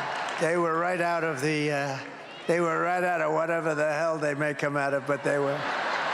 No, but think of it, and the press refuses to acknowledge it. They refuse to cover it. They have tried, and McDonald's denies it. And she never worked there. She never worked there. They went, everybody, some people went and really did spend a lot of time on it. No, she lied, and she's a liar. And on top of all of this, Kamala turned our military as woke as it can be, which is not woke because they are great. What they did for me with ISIS was, these are not woke people. But take a look.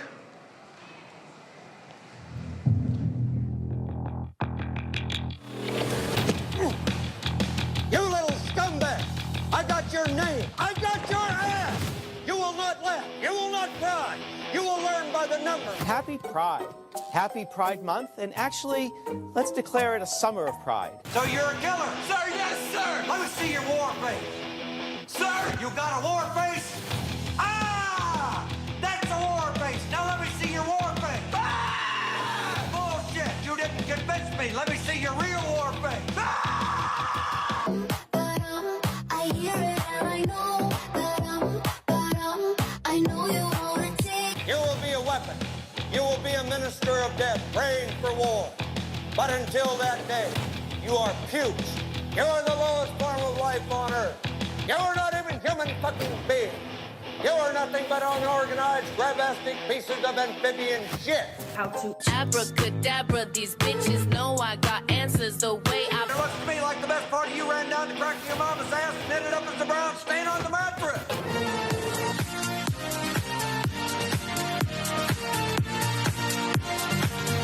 I love working for Uncle Sam.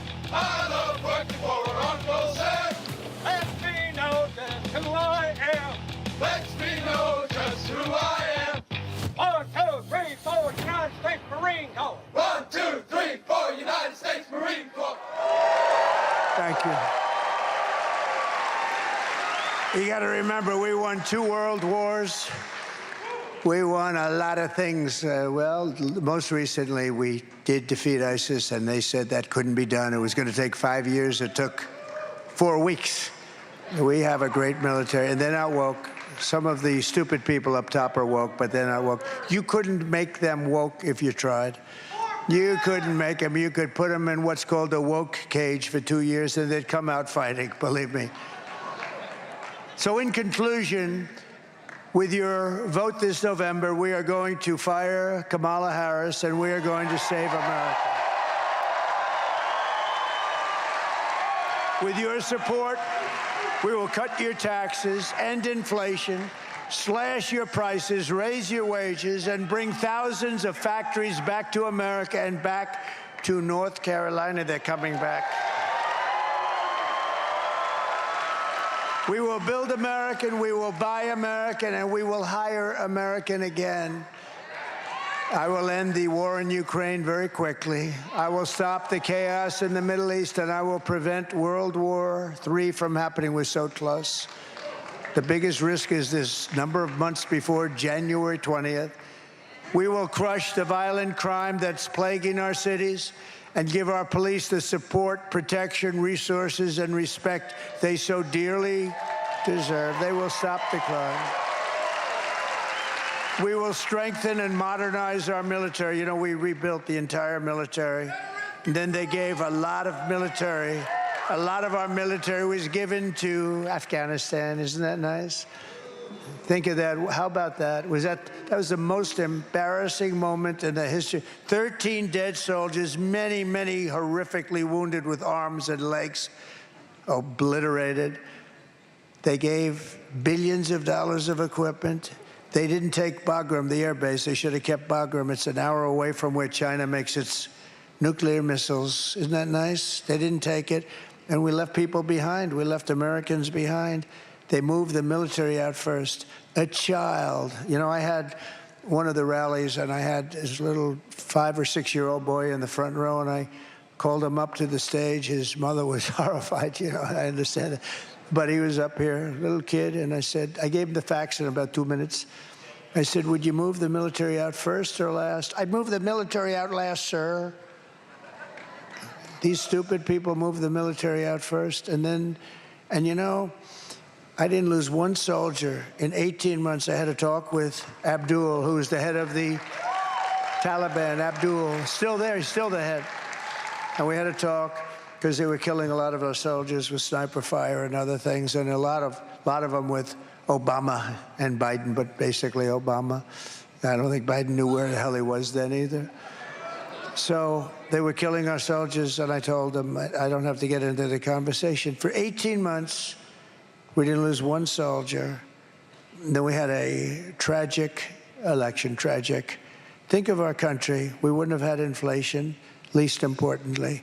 We wouldn't have had inflation, but we wouldn't have had Russia going into Ukraine. Zero chance, zero. Wouldn't have ever happened. And it didn't happen for 4 years. Even the Democrats, most of them agreed, the honest ones, which there aren't too many of them, but even they say it wouldn't have happened. And October 7th with Israel would have never happened. They wouldn't have killed all those people. Those people were killed. And the hostages, now they're waiting for the hostages. There won't be many hostages. There are not going to be a lot of hostages. Those people are probably long gone. So many of them. I've been saying that for a long time. That's part of the problem. The other side doesn't know what to do because they don't have the hostages.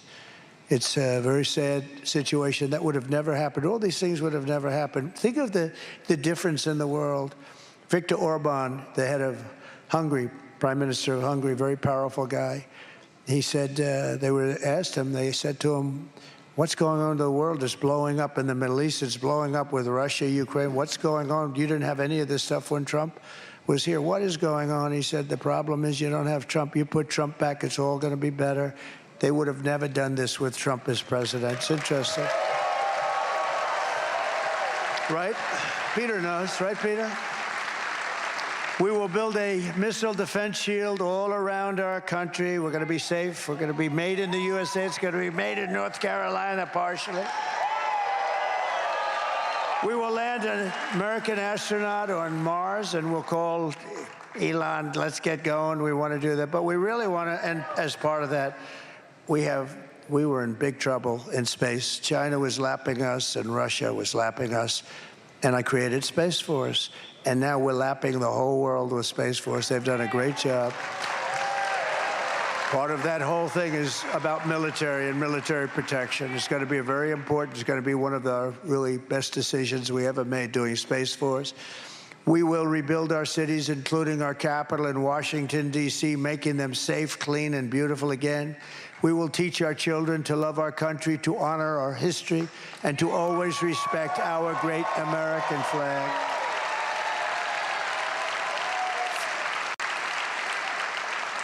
And we're going to go to Congress and ask very strongly, because that little riot that they had 3 months ago, they were burning American flags all over the place. We're going to ask Congress to, they say it's unconstitutional, I disagree, to give a 1-year prison sentence for anybody burning the American flag.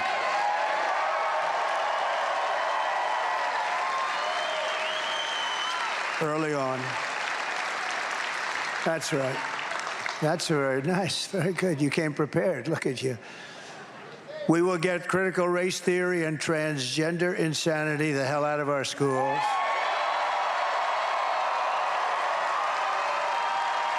And we will keep men out of women's sports. I will defend religious liberty. I will restore free speech, and I will defend the right to keep and bear arms, our Second Amendment.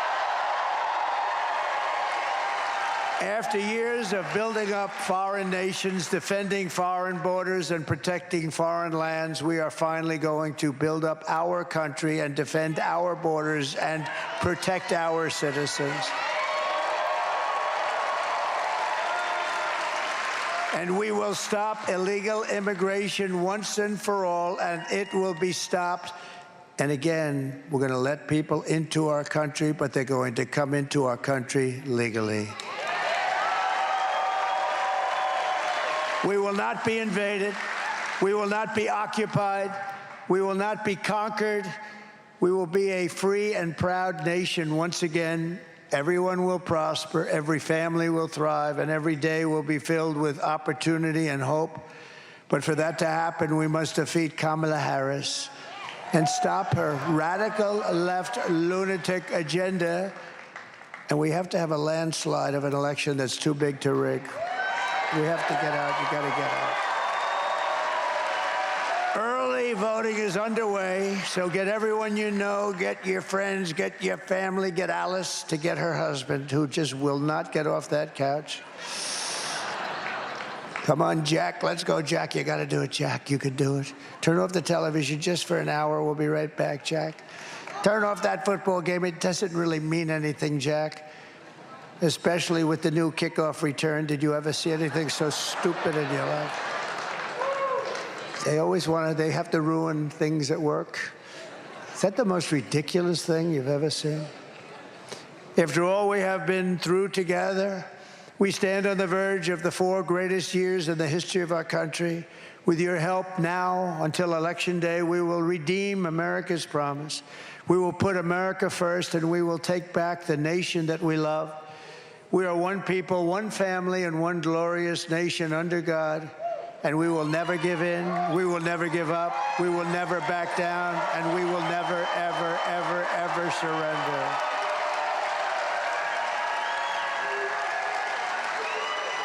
Together, we will fight, fight, fight, and win, win, win.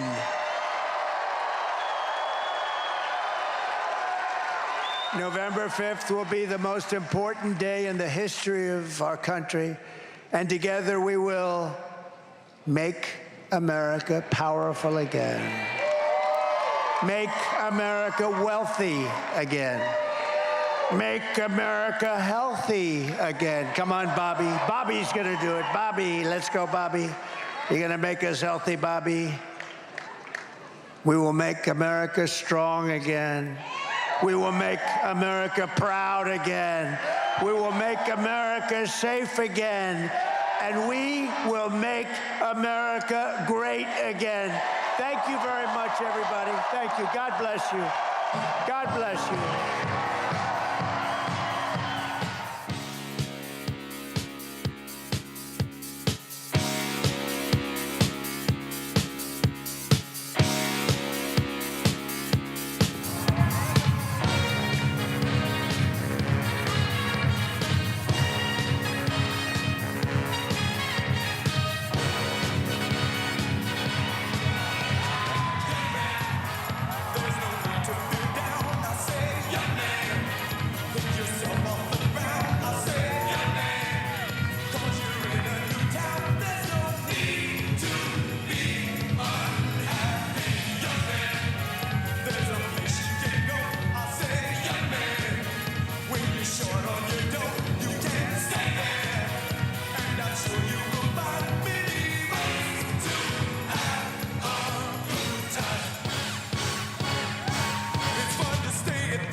Newsmax.